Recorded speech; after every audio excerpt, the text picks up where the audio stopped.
All righty, everybody, welcome to the Casual Sports Talk Podcast, the final regular season stock options edition. And now we got a gentleman right over here who's sad that in this tough economy that the factory of sadness is ready to be back and opened. Here's Chris. Yeah, woo, September, let's go. Aren't you excited? It's back up and running, baby. I mean, they'll be back up and running for the next 5 years until they build that new. It is going to be recession proof. It is going to be the factory of sadness is never going to run out of steam. That's right. And now we got a gentleman right over here who's happy to see the Chiefs finally lose a Super Bowl. Here's Douglas. Oh man, that felt so validating, Stu. That was the worst Super Bowl I've ever frauds. I was telling you there were frauds all along, and they proved it. First of all, that was the worst Super Bowl I've ever seen in my entire life. Secondly, I gotta live in a world where Eagles fans have hope and optimism now because they won a Super Bowl. Mm-hmm. Yeah. I don't want this. Is this what I get as being a Buckeyes fan of winning a national championship? I'm like that Thamos meme where it's like, you finally won the national championship. What does this cost? Everything. And everything, I mean Eagles being legit. Yes, dude, they look like the best team in the NFL. That's for sure. Why? That they do, yep. Why do I live in this world? Why do I live in this world? But anyway, I guess before we start doing our final regular recaps on the 18 teams that didn't make the postseason, gentlemen, do you have any thoughts on the worst Super Bowl right now? It was the most watched halftime show. That's pretty cool. But I mean, the game, just because it was a blowout, it was boring, in my opinion. It was a pretty bad game. I think the only highlight was like it was pretty much the halftime show, and then basically Mahomes getting sacked a lot. Yeah, no, I enjoyed it. No, it was kind of funny. There was like two calls in that game where it was like one call that like the Eagles, like, oh my God, everyone. When I first saw that one call in the first half, I was like, oh no, Douglas is gonna think it's rigged. Oh, dude, we were screaming about that pass and like offensive pass interference on that. Yeah, no, that was trash. That was absolute trash. But the ref couldn't bail out the Chiefs of a pick six, another turnover. There was actually one penalty, I swear, where there was like a helmet pull on like one of the Eagles pulled Mahomes' helmet on the side. I was like, that should have been a fair penalty, but they didn't catch that. I mean, honestly, it felt like the refs were favoring Philly, and that was really refreshing. Yeah. It was like most of the calls went Philly's way, like that phantom, like what do they call it, unnecessary roughness or something. Like there was some. But it wasn't about the officials because the officials had nothing to do with this outcome. No, this was an absolute butt whooping. This was domination. This was a domination for a Super Bowl. And I will say this, gentlemen. What is worse? What was Super Bowl is worse? This Super Bowl in the sense, or the Super Bowl 11 years ago was Broncos versus Seahawks. That was a pretty bad Super Bowl. I think that one was worse, personally. Was that a blowout as well with Peyton Manning, right? that was like, even after the first half, it was like, this game's over. I didn't even finish watching it. It was that bad. Yeah, no, that was like, and that was supposed to be best on best. Like that was supposed to be like historic offense versus historic defense, and it was horrendous. Like that one didn't meet expectations. Yeah, it was more like historic offense and no defense. Mm-hmm. But I will say, gentlemen, we got to talk about the final stock options, where we will basically finally recap and rank the 18 teams that didn't make the postseason from a 1 through 10 scale, and most likely 1 through 5 scale, because none of these teams made it to the postseason. I don't think any of these teams deserve to make the postseason, to be honest with you. And we'll do this interestingly. So we have some ground rules, gentlemen, right over here. So rule number 1, if they hire a new coach, we are not going to grade them on hiring a new coach. So like, for instance, I like Pete Carroll getting hired for the Raiders. They're not going to get judged because they hired Pete Carroll to the Raiders. But since they fired their coach to the Raiders, they are going to lose some points. if that kind of makes sense. So if you do terminate your coach at the end of the season, then you do lose some points. See, that's interesting. Yeah, because we're going to end it right when June 4th, like January 4th, basically. That's basically their end point. Well, I mean, it doesn't matter if they fire the coach or not. It's how they played in the regular season. The firings came after the season, so the firing or hiring of a new coach or of an old coach doesn't matter. Yeah, I just how they did for the entire season. I always think of last season when Harbaugh got hired. I like the Harbaugh hire, but I didn't. Well, I mean, we're just basing on what they did. It's a grade of their season, not a grade of their projection for next season. Yeah, their off season. That will be basically. What were they this year? Yeah, that we will do that once we get to August of 2025. We will do that. All right. But anyway, gentlemen, we got a lot of sad teams that got eliminated right now. And we'll start out with the New York Giants, the Derp City Derps. You know, it's so funny because the Giants have to see a world where Saquon gets a Super Bowl ring. And they're thinking, man, could we have paid Saquon or he paid Daniel Jones in 2022? And you know what they decided? Let's pay Daniel Jones and forget about Saquon. Saquon's trash. Well, I just watched the video today too, where the owner's like, "I'm gonna be sick if he goes to Philly, man. I'm gonna be sick." And they showed it on the Jimmy Fallon show to Saquon after they won the Super Bowl. It's pretty savage. Oh man, I just gotta think. I think as a Cowboys fan or as Giants fans, who's more saltier that the Eagles won a Super Bowl? I mean, I think it's got to be the Giants. I'm very salty. What were the two options? Giants and who? The Cowboys. Yeah, I mean, why are the Cowboys? I mean, I don't see. Yeah, it's easy. I mean, it's a rival, man. Well, yeah, it's a rival, but like, say if Myles Garrett went to the Pittsburgh Steelers or the Ravens, or let's say the Pittsburgh Steelers, and the Pittsburgh Steelers won a Super Bowl primarily because besides Jake Elliott, pretty sure Saquon Barkley was a leading scorer for the Eagles in the regular season and the postseason. He might have been tied with Jalen Hurts. Nonetheless, if Myles Garrett got traded to the Steelers and did that kind of work, that kind of output, I would be I'd be more salty than, let's say, a Ravens fan or a Bengals fan. 100%. 100%. Yeah. I mean, it would suck. It sucks. Like, watch the Bears do good. It'll suck even more if the Bears win the Super Bowl with Ben Johnson as their coach. You know, yes. Like if they take our offensive coordinator, then they get to success that we didn't have. That's going to sting more than just the Vikings winning one. Like, I don't have that level of ill will towards the Vikings, but if they stole, Jared Goff and then won the Super Bowl with him, I'd be a little bit upset about that. Yes. Now, interestingly enough, this is actually a good question right now. There's 3 teams that are 3-5 right now.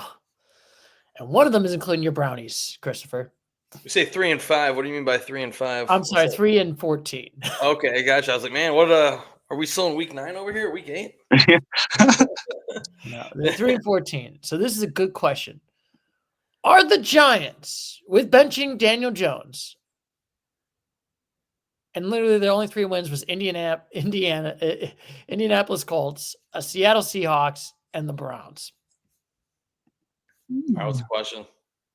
Are they deserve the Royal One? Was their season done? Was it a complete disaster? I mean, they didn't fire any of their coaches. That's the crazy part. No one got fired.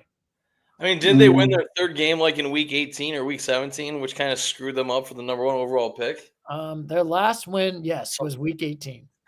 Yes, I mean, that was funny, and it did take the Colts out. That was the hilarious part. And during the season, we said that the number 1 ranking, the stock 1 option, is for the 1st and 2nd draft pick. But I mean, yeah, Giants could have had the number 1 overall pick, but they decided to win. Yeah, I think. Oh. Are they worse than the Browns? Or they deserve the 1 or the? I think they deserve the 1. I think they're just that god awful. Getting rid of Daniel Jones, That offensive line, that atrocious offensive line, atrocious offensive defense, not doing well. I think. So are we basing this on like draft order, or are we basing it on like our opinions? Because aren't they like the second pick? Giants are the third pick. You got Tennessee, Um, Browns, and the Giants. um, I mean, I'd be stretching over to a 1 as well. Yeah, I mean, but Doug, it's your turn. Let me collect That's my a good question. thoughts. Are they colossally ones? You know what I mean? you said they beat the Browns? They did beat the Brownies. Oh man, they got to be a 2 then, just based on that logic. I mean, season wasn't great. You have Malik Neighbors building towards at least an skilled offensive player. Hopefully, they don't let him go to Philly. I mean, you got the third pick, so like you had some wins. I think I just watched a stat too that Tennessee was like the least watched team in the entire NFL and got blown out so much. But like, yeah, New York is a rough year though. It's a rough year to be the Giants. I mean, they're both New York markets had a rough year. Mm-hmm. Yeah, I like what Doug said about the 2. You know, especially since they beat the Browns. So yeah, I'm gonna put them at a 2. I mean, a team that's 3-14, that's a rough season all around. But yeah, if you beat one of the other 2 lesser of the teams, yeah. All right, you convinced I mean, me. if we're doing it by count, if we do them by, so you're gonna switch it up, you don't have to. I'll switch it to 2. You made me think about they did beat the Brownies. I think the Brownies are definitely. I mean, in the NFC, they're the number 1. I was gonna stretch it. I was gonna say they were a 1 because, like I said, they had the number 1 overall pick, and then they decided to win in Week 17 against the Colts. Well, Yeah, I think it's weird that they're bringing back their coach. I don't really. Yeah, I don't fully get it. Like that this move. this season was atrocious, and they gotten worse and worse every year. Like how there is no improvement. I mean, like I'm not sure what your goal is of bringing him back. It's like the culture is a culture of losing. Like I don't get it. Yeah, and it's not like next year. I'm gonna be honest with you. Next year, mark my words. Early December, we're gonna talk about their eulogy in 2025. Yeah, it's hard to see a big turnover right now. Because typically early December is what, like week January starts the playoffs. So yeah, early December, that'd be like week 14, week 15, right around there. Yeah, week 14, week 13. Yeah, easy. Start talking about the Giants. I like that. I like that hot take. Yeah, that is not a hot take. That is an accurate take. No, okay, all right. There's no hot take when it's accurate. That's straight up prediction. That's a straight up a fact. That's a straight fact. Anyway, gentlemen, so we got 1 down, and then we got the Raiders Nation, who fired their coach. Another team that basically was tremendously terrible this year. Their coach was terrible. Gardner Minshew was atrocious. I mean, they went how many? This is the fun part. They went 1, 2, 3, 4, 5, 6, 7, 8, 9, 10 weeks. Not winning a game after beating the Browns in week 5. It's a recurring theme, beating the Brownies. Let's go. I think you were at that game, right, Chris? Yeah, I went to Vegas for that game. Yeah, that was a terrible game to be a Browns fan. Man, looks like we're up on me. Man, I wish we would have. Well, we probably gave them like a 2 or 3 to end the season. Yes. I mean, they need a running back. I mean, I know they have Alexander Madison and they have Amir Abdullah, but I don't think, looking at their running game, they need someone back there. They did primarily play with Gardner Minshew throughout the season, but then they had the rookie Aiden O'Connell who started doing work. So I think he's a bright upcoming quarterback. I'm not going to say he's a star because I don't believe that he'll be a star, but you never know. I mean, they finished third. They finished third in the AFC. Am I correct here? No, I think they finished 4th. Oh, I mean, yeah, you're right. I don't know why I said third. I meant like third worst. AFC, was it what? Actually, I should remember. Yeah, AFC West. Yes, they're the only team in the AFC so they West. finished third worst in the AFC overall. They have the 6th overall pick. Oh man, I'll give them a solid 2. Yeah. All right, Douglas. What is your thoughts on the Raiders season being a complete atrocious season? I mean, I think they're on the high end of the 2. Like, they're like a possible 3, but like, they're another team that feels like the Giants to me too. Where like, they have Brock Bowers, who's going to be possibly like a generational talent, which is really fun. They have Max Crosby, so like, there's nice pieces there. Hopefully, if they get the right situation, they can, do a little bit better. Maybe their new coaching and go get a solid quarterback that can give you more consistency. Yes. Yeah, good point about Max Crosby. Hopefully, he doesn't pull a Myles Garrett and just wants out. Because I'm pretty sure he's been with the Raiders his entire career. He's been super loyal to them. Like I don't know. Like when there was rumors I'm going to the Lions, he's like, dude, I'm a Raider for life, man. That's I mean, awesome. that's cool, but like I said, it's just tough to. I just feel like it's like, man. I mean, this team just. I don't know. I feel like it's so weird because like everyone in the AFC West, I feel optimism, and then it's like the Raiders, I'm just like pessimism. I mean, I know you got Pete Carroll that's coming up, but anyway, I guess I should say I agree. These guys should be at a 2. I just don't think that the Raiders have been kind of like atrocious this season. Like, there's not been any games you want. I mean, you did beat Baltimore. Yeah, I was about to say that was an impressive 26-23 win. Yeah, and that was even in Baltimore. That's crazy. Yeah, it's kind of crazy to think that Baltimore had like a lot of clunker losses, but all the other losses not impressed. Jaguars not impressed. New Orleans not impressed. Brownies. Let's be honest. Yeah, I mean that's not an impressive win by any means, but against the Browns. So I just feel like I don't know. I mean, it will be interesting with Pete Carroll, but I feel like this team. I think you got to blow it up. Blow it up, baby. I mean, wouldn't you kind of agree with Pete Carroll? It's crazy. He's they got blown up. Yeah, it's crazy. Like, he's 74 and he's going to start coaching an NFL team right now. It's like Bill Belichick coaching a collegiate team because he's in his 70s, right? Yeah, he's 70. Oh God, yeah, he's like 78. I'm a little bit surprised that Pete Carroll got an offer and Belichick didn't, in all honesty. But what are you gonna do? Yeah, I feel like maybe I just feel like that. Pete Carroll. Okay, they were not making the playoffs, but they at least were doing okay. They were in that barely. Seahawks, right? Yeah, they were mid, but I feel like maybe there's some people that's like, since after the Brady era, they went from like, okay, mid bad to then they made the postseason to then, oh my God, this team is god awful. Yeah, that's exactly what I was saying. So like without Brady, I don't think Belichick was as good of a coach, but he did make it to the playoffs that one season without Brady. So yeah. I wonder who's making more money. Is it Brady? Is it Belichick? Or is it Pete Carroll? I don't know. We'll see how it goes. Maybe there's some money that was involved in the decision making for Belichick not coming into the NFL, or maybe he just wasn't offered anything. I don't know. Yeah, we may see. We'll see how it goes with the Raider Nation right now. Well, I definitely do not feel optimistic, man. This is the fun part of just looking how unoptimistic. And oh my goodness, don't you feel sad, gentlemen, about the New England Patriots?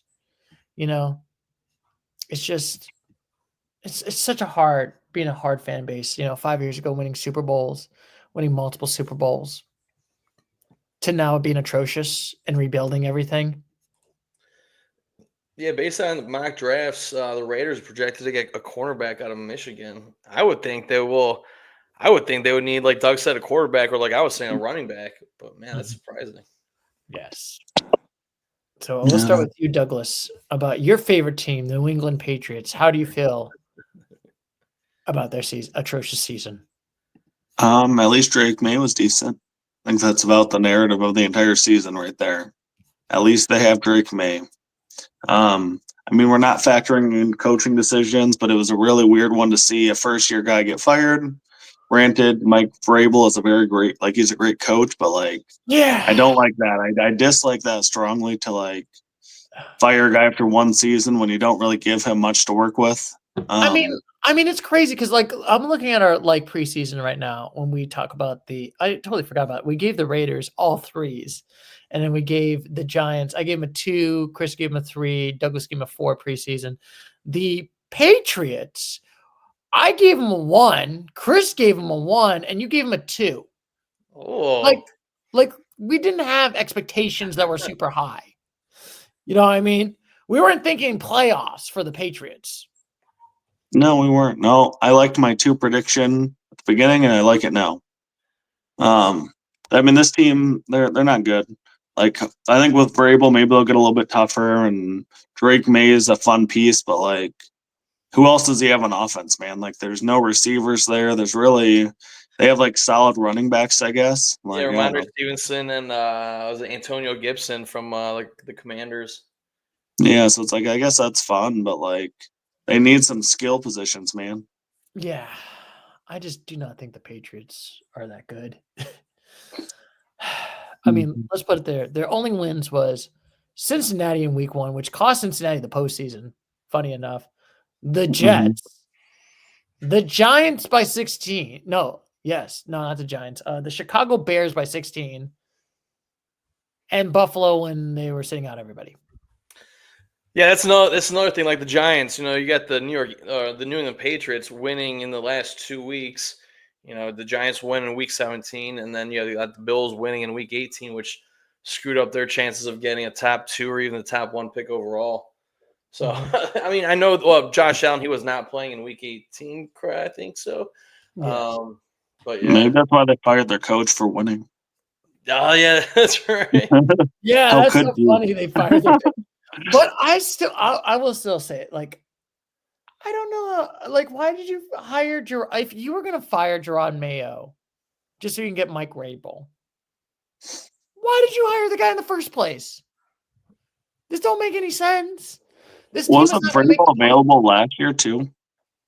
No, he got fired.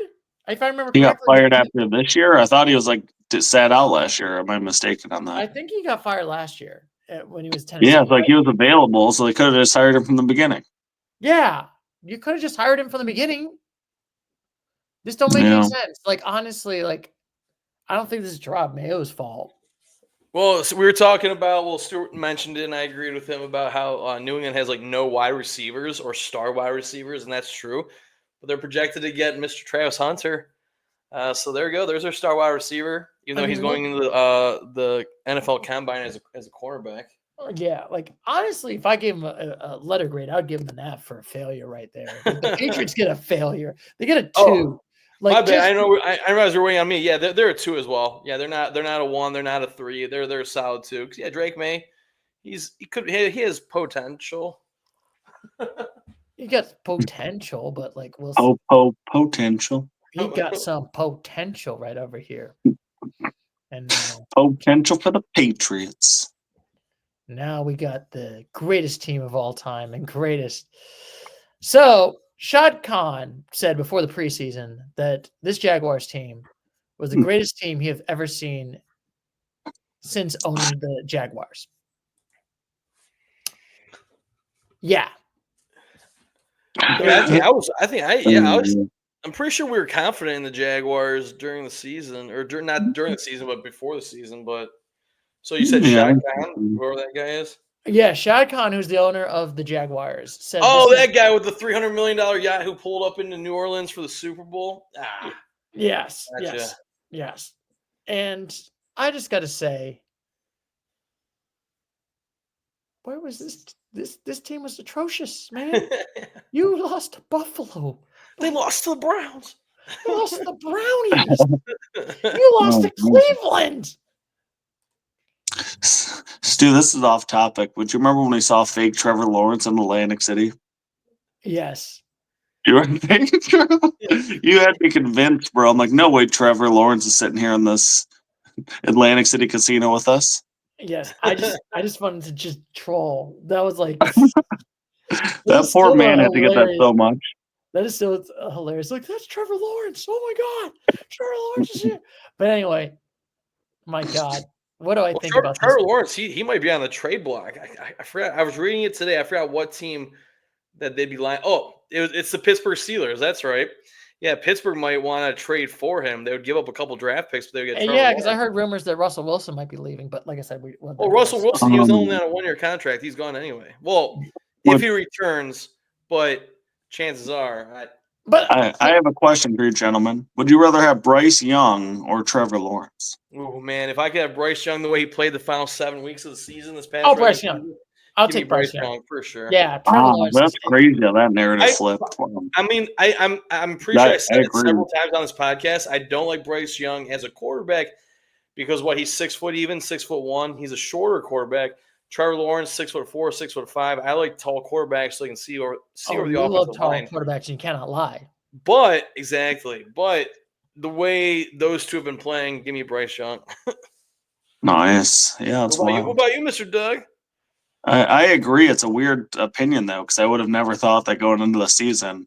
But even like week 6 of this season, I would have been like, "Ha, yeah, right, dude." And like you said, Bryce Young then flipped the script, and Trevor Lawrence just kind of always seems to be hurt and doesn't play great, and it's not many high points in his career. They probably overpaid him. That's another thing. I think they overpaid him right now. Overpaid T-Law. I mean, I agree with that. I mean, but with a supporting cast. You got Travis Etienne. You got Tank Bigsby. I think he was a rookie. That guy did a good amount of work. But then Brian Thomas, who was probably in the running for Offensive Rookie of the Year. He's an amazing wide receiver. Trevor Lawrence, he had some of the weapons needed, but maybe they just didn't click. For the most part. I just feel like where would I put the Jaguars? Okay, so their only wins was the Patriots by a lot, and by a lot it was like 16. The Colts by 3, and Tennessee twice. Not really impressive wins. Yeah, they got the 5th overall pick at 4-13. Yes. Also, Doug Peterson got axed yet again. And I will say, for the Doug Peterson era, is Doug Peterson not a good coach? I know he won a Super Bowl, but I mean, his name is Doug. He's got to be a great coach. I know. Okay, if his name was Mitchell Peterson, dude's a bum. Dude's a bum. But I will say, I feel like Doug Peterson has not impressed me as a head coach. He does. How many years has he been in the league roughly? And he has one Super Bowl? I don't know. But I feel like that Super Bowl was more of a fluke. I feel like no. Yeah, I was about to use the exact same word because didn't they win that on the Philly special, right? Yeah, Philly special and a backup quarterback. So yeah, I feel like it's the more and more I feel like we're getting away from that Super Bowl, the more and more I kind of feel like Doug Peterson's not that good of a coach. I'm giving the Jaguars a 2 because just they're 4-13, they're a top 5 pick overall. I'm giving them a 2. Yeah, I'll do the same. Stu, I got another question for you. Mike McCarthy, Doug Peterson, whose Super Bowl is flukier? Wait, did McCarthy win his in Green Bay, or what am I thinking? He won his in Green Bay. He won him with prime Aaron Rodgers. And I think honestly it's probably more Doug Peterson. Yeah, I think so too. Yeah, because I think at least it was just Aaron Rodgers and that talent of Aaron Rodgers versus I just feel like it was a fluke. Was Devontae Adams on the team with Aaron Rodgers at the time? I don't know. Or was that before Devontae Adams entered the league? I don't know. But, I mean, that was 15 years ago. That's crazy to think Green Bay has not won a Super Bowl in 15 years now. Let's make it 16. Let's make it longer, baby. I know, they're looking good. But also, what do you think about the new head coach for the Jacksonville Duval? Duval. Introduce Duval. That is I don't know. That's probably the most entertaining side. I'm not gonna lie. Probably the most entertaining announcement for a head coach since Dan Campbell said he's gonna bite him. Hot take.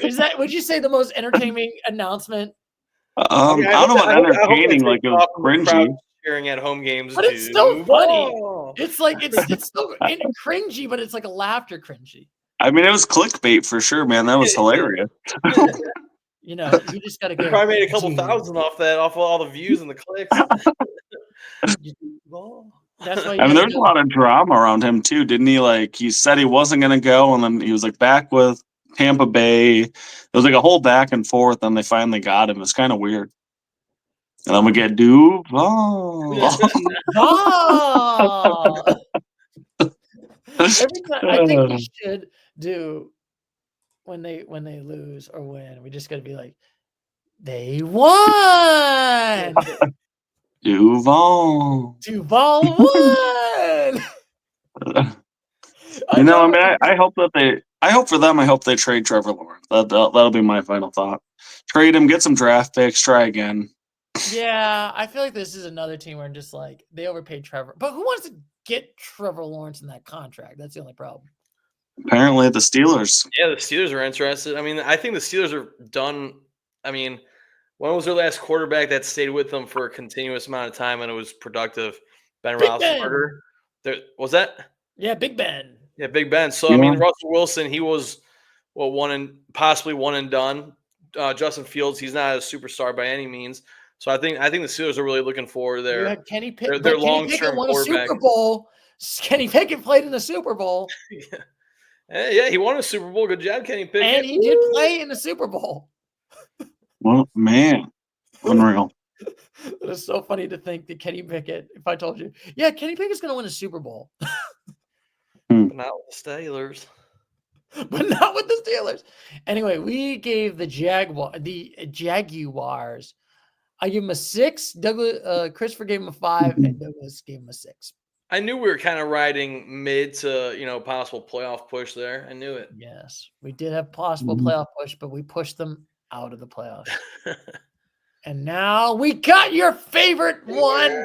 I had to change the name because let's be honest, we are not in the Cleveland Browns. This is the clown show of the Cleveland Clowns. Oh my goodness. Aren't you so excited? Wasn't that a great thing to get Deshaun Watson as head coach? Deshaun Watson as the head coach? I hope not, man. That'd be you're gonna have him as head coach. Maybe he'd be a better coach than a quarterback, golly. yeah, right. No, at least he'd be if he was a head coach, he would be where he is at right now on the sideline. Might be like offensive coordinator. I don't know what you guys gave the Browns before the season. I gave them a 6. I thought they were going to be the 7th seed going to the playoffs. We gave the Browns all 6s. Oh, so we all thought they were going to do something good. Yeah, I mean, they ended the season on a 6-game losing streak. Hip hip hooray! We beat the division. Well, 2 out of the 3 division teams beat the Ravens, beat the Steelers, lost to the Bengals twice. But then our third and final win, well, it wasn't the final, it was the first one, Jaguars. But yes, man, I think it was what week was it when you beat the Steelers? And then Steelers, let's see, 1, 2, 3, 4, 5, 6, 7. I think week 11 or week 12, depending on when the bye week was. It's been week 12 since you beat Pittsburgh. It was on a Thursday, if I remember correctly. Oh yeah, because it was in Cleveland and there was a huge snowstorm that came in. Yeah, both of those games were like fluky. Honestly, I feel like the Browns should have been like 1-16. Honestly, yeah, there's no reason we should have beat the Ravens. I mean, granted, it was a game in Cleveland. But so aren't you? Yeah. I mean, aren't you sad? Aren't you happy with the Deshaun Watson contract? It was a great deal, right? He apparently he re-injured his Achilles, so he'll be out for this. More than likely, he'll be out for this upcoming season. And then, we should be getting a quarterback at some point in the draft. And I will say, I feel like you're like that Monty Python meme when it's like Deshaun Watson hurt himself, and he's like, and there's much rejoicing. Yay, Browns fans! We're glad.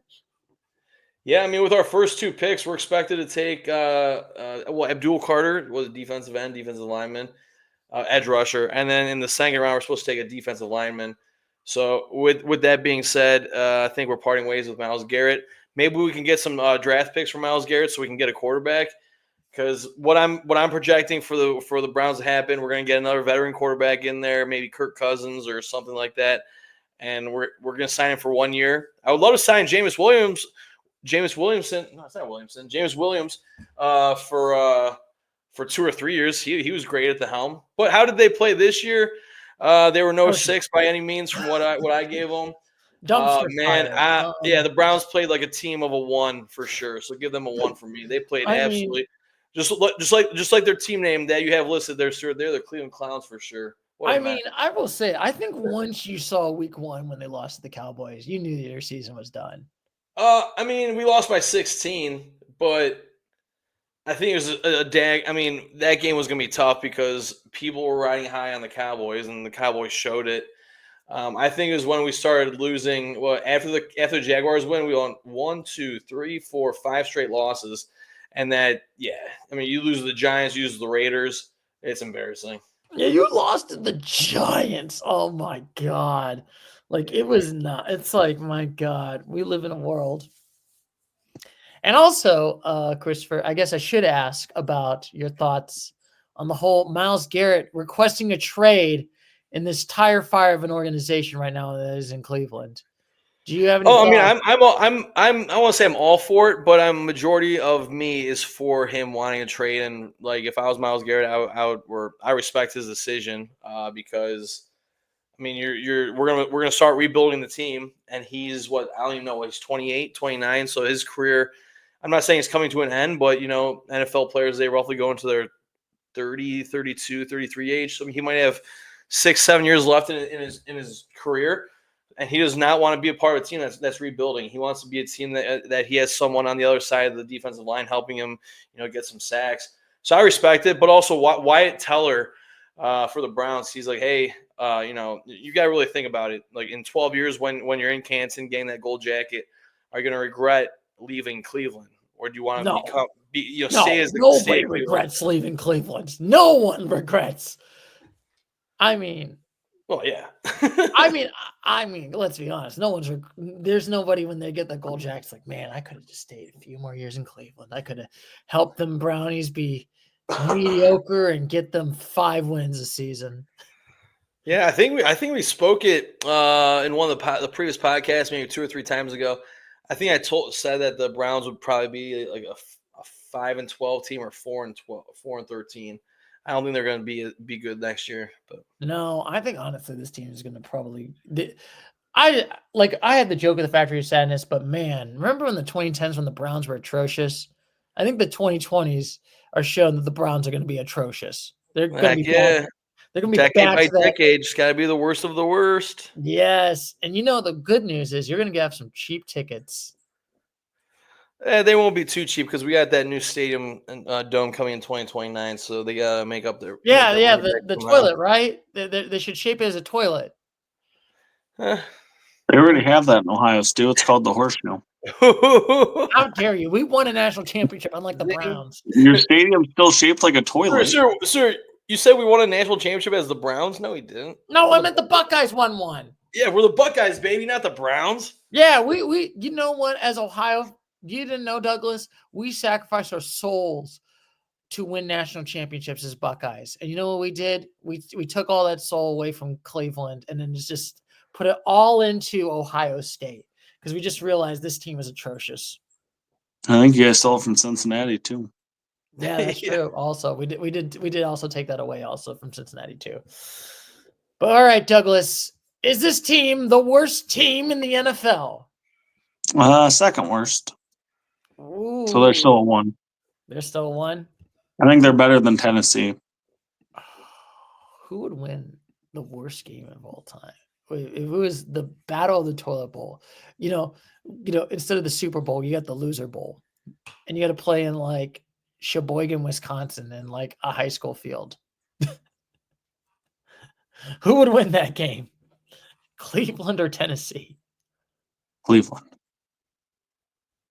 I can't think of a single difference maker on Tennessee.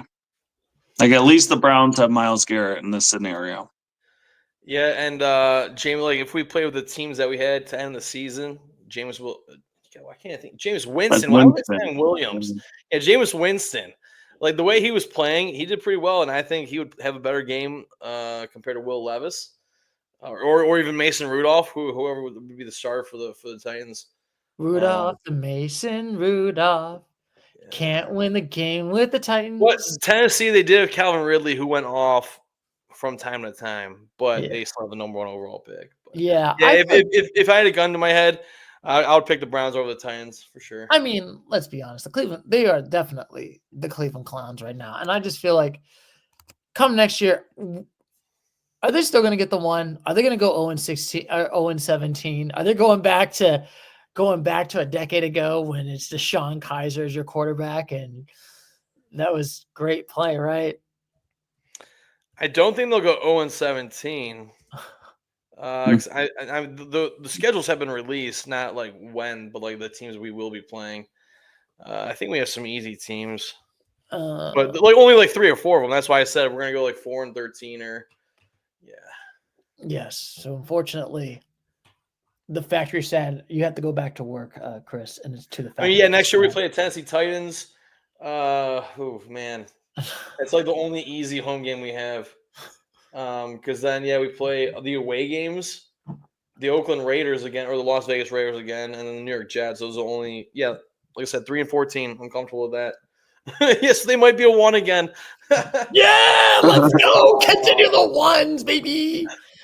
Continue them ones. That's what I gotta say. Look at that. They know how to tank.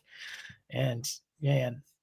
I mean, it's not really tanking when you suck. Tanking is when you just it sucks.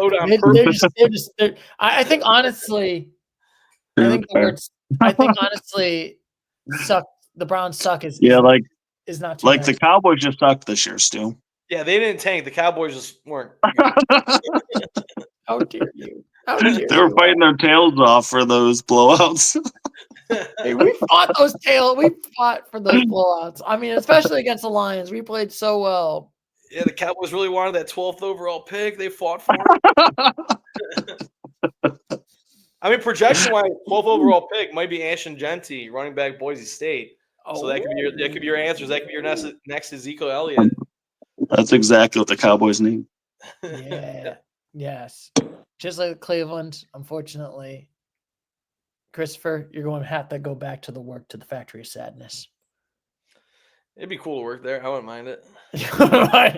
Just have like the Browns suck jerseys. If by working there, meaning like wearing a Browns jersey, making $1 million or $700,000 a year, yeah, I'd be comfortable with that. No. You're working minimum wage, and it's just like the Chinese sweatshops, and it's just all crappy Browns gear the whole time.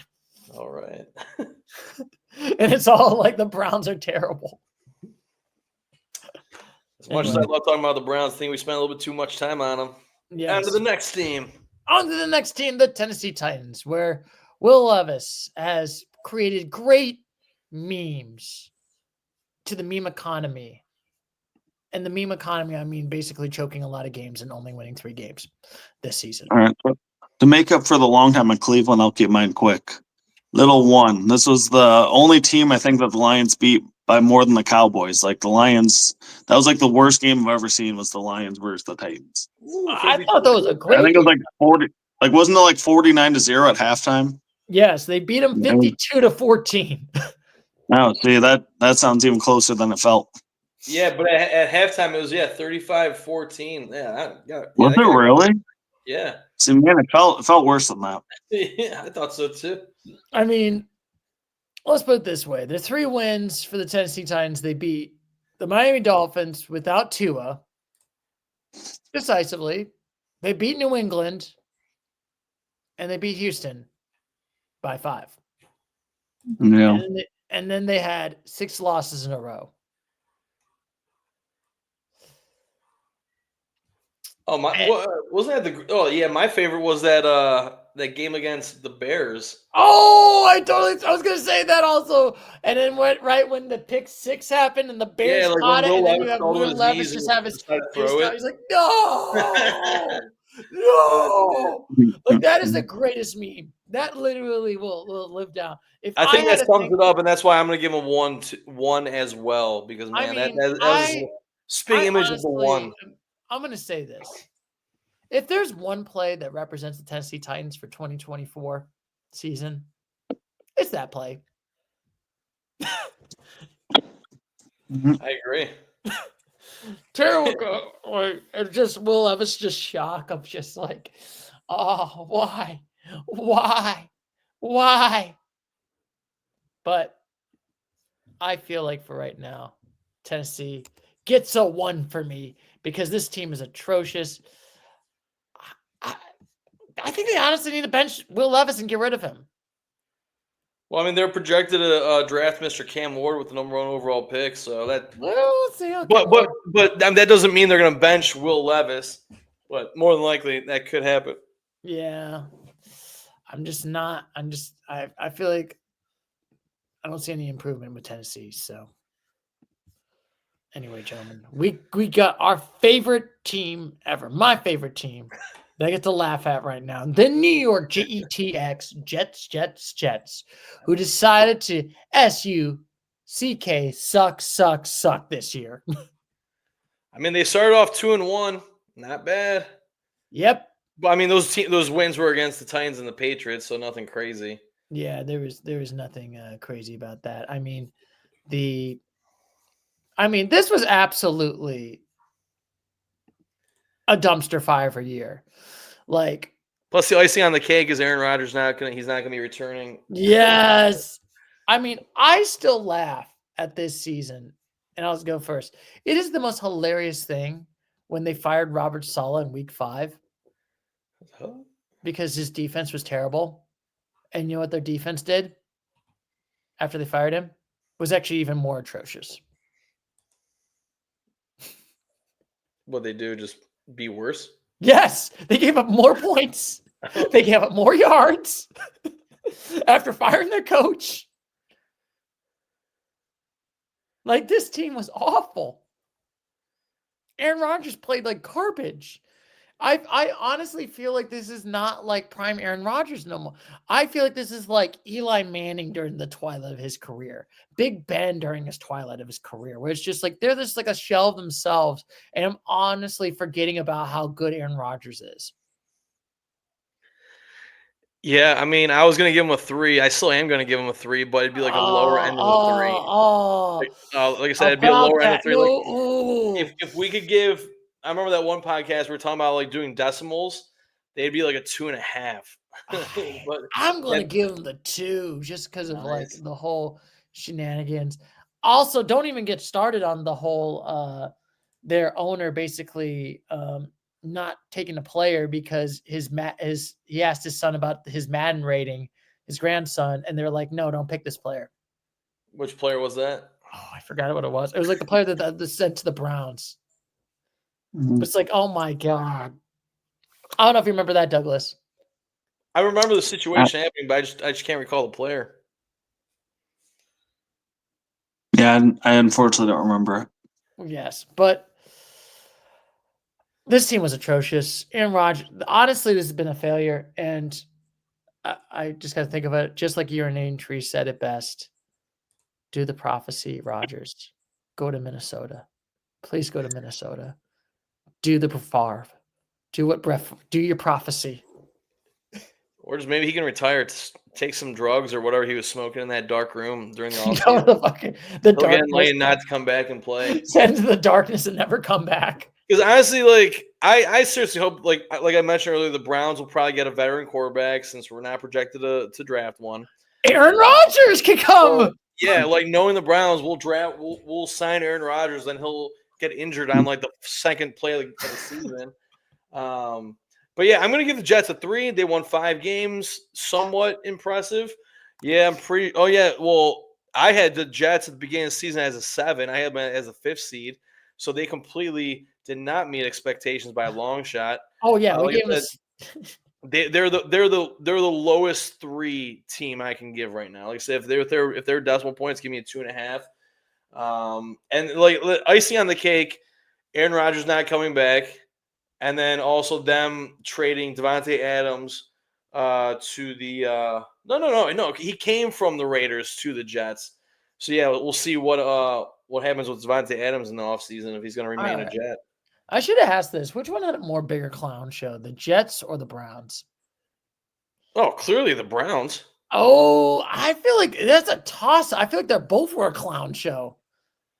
I mean, the Browns had injuries. Nick Chubb, he was injured to begin the season. And then he got injured 7 weeks to go in the regular season with another broken foot. Whereas you have Breece Hall for the Jets. Maybe that could be their aspect of a clown show because Breece Hall was supposed to be this amazing running back, number 1 running back taken in most fantasy leagues. And he didn't really produce as he was projected to do so. But I mean, yeah, the Browns were supposed to make the playoffs, but they didn't. So that's why I feel like as a number 2 overall pick, and you're supposed to make the playoffs, yeah, that's a bigger clown show for sure. Yeah. All right, Douglas. Yeah. What? Who do you want to pick? Who do you want? What do you want? Who's more right, Douglas, me, or Chris? See, I mean, it's a close one because these are two teams that we projected to make the playoffs that failed big time. For me, it's still, I think it's the Browns just with that trade. Like the Deshaun Watson trade, like both teams made bad deals, but like Cleveland's was an all-timer. Yeah, I mean, honestly, and I will say this. I agree with you and A Tree on this one. This might be the Herschel Walker trade of like of the 2020s, just like giving everything the kitchen sink to Houston. Yeah, I mean, Houston's won back-to-back playoff games. Like they got a lot of positive momentum going over there. Versus Browns have just got negative momentum. I mean, literally the only excitement win was the excitement that I ever had was Deshaun Watson touring his Achilles, which I cheered.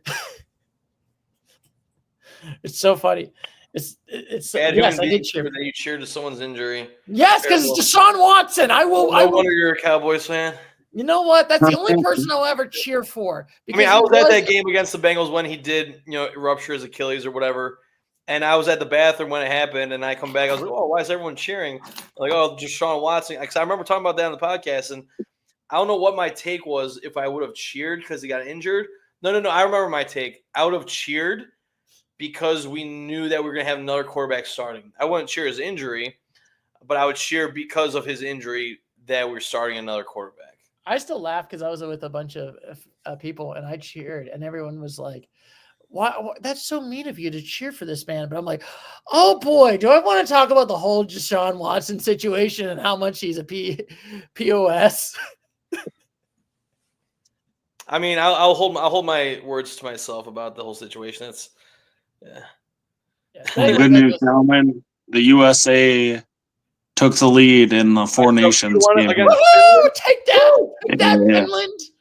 Hopefully it was Jack Hughes. I want to see Jack Hughes score.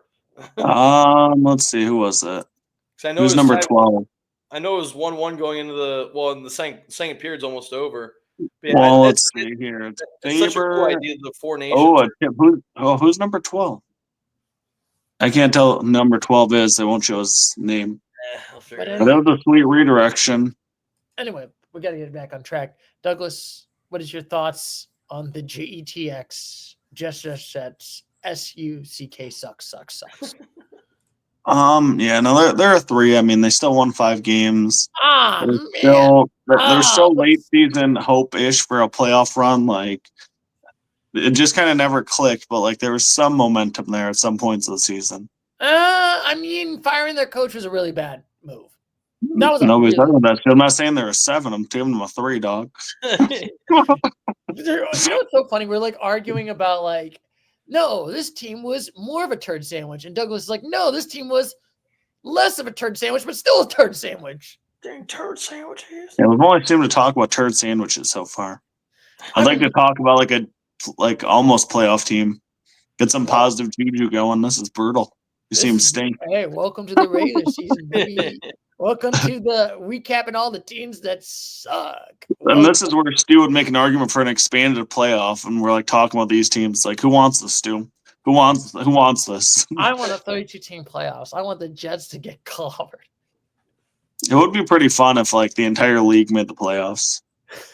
See the Browns just like play. Dude, at that point, what's the point of a regular season? There isn't one. It's just like college football. Yes, and then you get. Yeah, you're right. Yeah, there's no point of a regular season college football. Yeah, for the most part. Yeah, the Browns play against the Bills and just get clobbered. Yeah. But anyway, gentlemen, we're done with the Jets season being terrible, and now we got the Carolina Panthers. Interesting team right now. We'll start with you, Christopher. This is actually an interesting season. I feel like. I feel like we all gave the Panthers either a 1 or a 2 to begin the season. And yes, we gave them. I gave them a 1. You gave them 1, Chris, and Douglas gave them a 2. Ooh, well, I'm gonna give them a 3 because, they're 5-12. 5 wins is impressive, not as great as 10 wins, but like I said, the way Bryce Young finished out the season, Yeah, they played like a team that could have been like a 4 or 5, but obviously that's the later part of the season, and there's 17 games in the regular season, not just the last 5 games. They won 2 out of their last 3. They ruined the Arizona Cardinals season, and they ruined the Atlanta Falcons season as well. That Not was the season, hilarious. I'm not gonna lie, that was hilarious for them to ruin the yeah. Falcons season. So yeah, solid 3. I'm excited to see what they pick at number 8 overall. Right now, it's a tight end from Penn State. Pretty cool. But do the Panthers need anything? Obviously, apparently they need a tight end if that's who they're going to be drafting. Yeah, I think the Panthers, like I said, they played pretty well later parts of the season, which is why they get a 3, if not a 4. But I'm not going to stretch to a 4 because they're still a 5-win team. Yeah.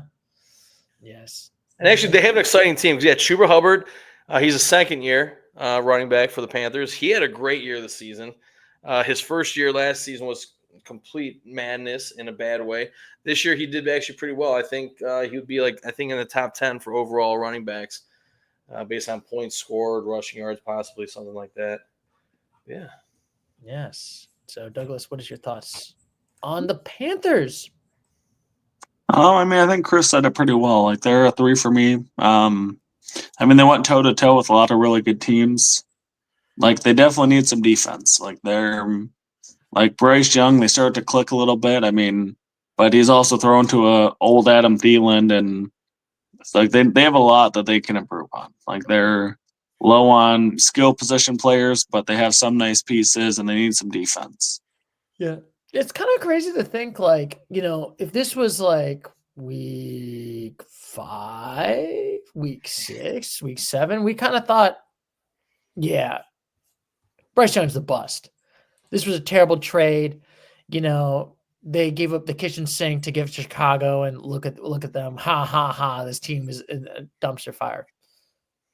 Now I'm going to change my mind a little bit. I'm like, maybe Bryce Young actually is not that bad. Maybe they actually did make the right choice. Yeah. I mean, I'll give them credit for the Panthers. They lost to Kansas City by 3, made it to the Super Bowl, and then lost Philly by 6. And they could have probably won that game against Philly. Mm-hmm. Man, they lost by more points to the Cowboys than the Eagles. Yeah, we don't talk about that. But I mean, that was a compliment to the Cowboys. Yeah. But anyways, sir, what do you give the Panthers over here? I'm gonna give them a 3. I think honestly they can probably go up. I mean, granted, this is a weak division, so I think there's still hopium and maybe optimism in the Panther land. You know what I mean? And maybe they actually did make a good choice of getting Bryce Young. If that makes sense. But anyway, we're done with the Panthers, and now we're heading to your favorite, Douglas, the Chicago Bears, who, oh boy, had a great season.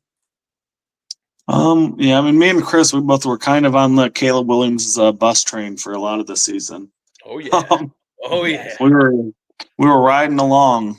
You were riding that run. You were choo. Hey, there were several times throughout the season that Caleb Williams did prove me right about him being a bust. I was gonna say, like, that's still the jury's still to be determined. Like, I thought they underachieved.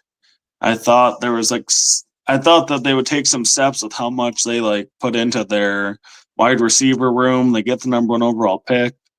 It's kind of like if Jaden Daniels had those many playmakers, man, like what they would have been. If they would have taken Jaden, you're just kind of like, man, like that would have been probably a playoff team. So it's like it'll be interesting to see if Caleb Williams can kind of, get the momentum back and make the Bears serious. And will their new offense or new head coach do anything? Yes. I mean, they played some good games, though, man. They played some nice games. Yeah, but they had also 10 losses in a row also. Yeah, and there were some heartbreakers there. I mean, we know the Hail Mary against Washington, the bad clock management against Detroit. Like, there was that fired their coach. There were some winnable games. They fired their coach midseason, which is always bad. What did they finish? 5-12? Yeah, they finished 5-12. It's crazy because the beginning of the season, they were on week 6, they were 4-2. And we were like, Yeah. maybe the Bears might make the postseason. Yeah, I mean, this was a tough one, man. I'm gonna go with 3. Yeah, they give them a 3. Like they're at the high end of the 3, but they're still a 3. Yeah, I feel like, and it will be interesting with Ben Johnson being the head coach of the Chicago Bears. We'll see how Ben Johnson does, but also we got some sad news, gentlemen. What? I just want to look at everybody looking in the camera in the eye. We got some very sad news. We got the passing of Virginia McCaskey, Who's that? the owners of the Chicago Bears, who is 102 years old. Whoa. His or her name was Virginia McCaskey? McCaskey. And did that just happen? Yeah, this happened a couple weeks ago. Oh, it sounded like it just happened right now. I'm like, no, I think it happened that for sure felt like breaking news. Well, man, I was going to turn the lights off, start lighting candles over here the way Stu was. Yeah, you want to light the candles now on just to put it right there, like the passing of Virginia McCaskey now, gentlemen. Virginia McCaskey, RIP. Which then maybe will give some hope in Chicagoland, because then they'll realize the McCaskey sons will be like, sell the team, and maybe they might actually have hope to win, to do actually better and not be mediocre for god awful. This ownership has owned this team. Wow, yeah, Virginia McCaskey. Yes. Oh, she's a tall lady, 5'11". Yeah, anyways, sorry, I'm just looking up. But I'm just saying, I think there's some hope right now in Chicagoland, as long as they sell the team. But like I said, they're going to get the 3 in my eyes. This team was pretty mediocre. She died a week ago, exactly a week ago from today. Wow, holy moly! All right, anyway, sorry. But I mean, like I said, are you sad about this, gentlemen? Oh, I'm gonna agree with you guys. I'm gonna give them a 3. Yeah, they're the higher end of the 3 though. Like they're not in comparison to the New York Jets, who I gave a 3 to. Apparently, I still don't understand why you guys gave them 3s. I think this team. I mean, five wins on the season. I mean, we should be going off how they played. I mean, they played to win 5 games. Okay, how about the biggest? And that's what the Bears did too. Yeah, how about the biggest tire fire for a 3 for you guys? Yeah, I mean, like I said, if we had decimals, I'd give the Jets a 2.5. I'd probably give the Bears maybe 3.5, but I'm comfortable with a 3. Yeah, it seems like the Bears didn't watch too many other games. Watched a little bit of that Thanksgiving game, clock mismanagement by the Bears. But it seems like their offensive line was a big mishap, because they're projected to draft 2 offensive linemen in their first two draft picks. So yeah, if their offensive line improves, then man, maybe Caleb Williams can, unlike what I have stated, Caleb Williams being a bust, maybe he could prove me wrong, prove a lot of America wrong, and maybe he could lead the Bears to, a playoff run. Maybe, hopefully, better than 5-12 though. I mean, I hope so too. I mean, hopefully the Bears can. I mean, Douglas, you want the Bears to be atrocious every year as a Lions fan. I mean, he doesn't want the Bears to be bad. He just wants the Lions to be amazing. Yeah, I don't have a particular ill will towards them. I'm just like, just lose to the Lions and I'm cool. Yeah, just have 2 games. Which they did both times this year, so yeah. Yeah, they did both times this year. And I mean, plus you did have a memorable Thanksgiving with that clock management. That was pretty hilarious. It's good times. It was good times. I always say on the podcast, a win is a win. A win's a win. And clock management is clock management. And now we got the New Orleans Saints. We'll start with you, Douglas. Man, another team who just looks absolutely atrocious also. Oh. Do we got another 5-12er? Yes, we got another 5-12er. Had 2 wins, and then they lost a lot of games in a row. Yeah, the Saints are the last 5-12 team we're talking about. Yes. Nice. I mean, yeah, it was a pretty weird year for them. I mean, they looked great at the start. We all remember the memorable game against the Cowboys where they destroyed them. Yeah, wow, this is the best. We were applauding them like crazy. It turned out it's more about the Cowboys being really bad. Not important here. Just had to remind us. I mean, they got to be a 3. I mean, it'll be interesting to see if they keep Derek Carr around.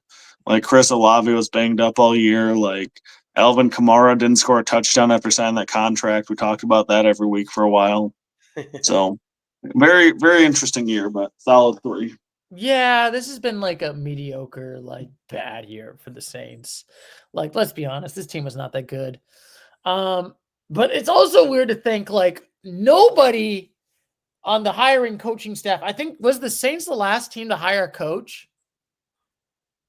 If Well, I'm yeah, because they mistaken. had to wait for Kellen Moore Yeah. because he couldn't because they had to wait till the Eagles won the Super Bowl. Oh, Yes. So Kellen Moore is going to be a part of this atrocious dumpster fire of an organization. I Mm-hmm. mean, I'm not wrong. I mean, their Yeah, wins. man. I mean, they did beat the Cowboys a lot. They did beat the Panthers a lot. They had 7 straight losses, which is a lot Mm-hmm. in a row, mind you. Then they beat the Falcons. Not really say much. They did pulverize the Brownies by 21. They beat the Giants by 3, and then they lost 4 games in a row by the end of the season. Mm-hmm. Also, I swear to goodness, Kellen Moore looks like he's like a teenager. That's good. Maybe a little longevity with the being a Saints head coach. I don't know. He looks like a teenager in like adult's body, if that kind of makes sense. Well, dude, do you remember Kellen Moore? He's had a lot of memorable things. He was the Boise State quarterback.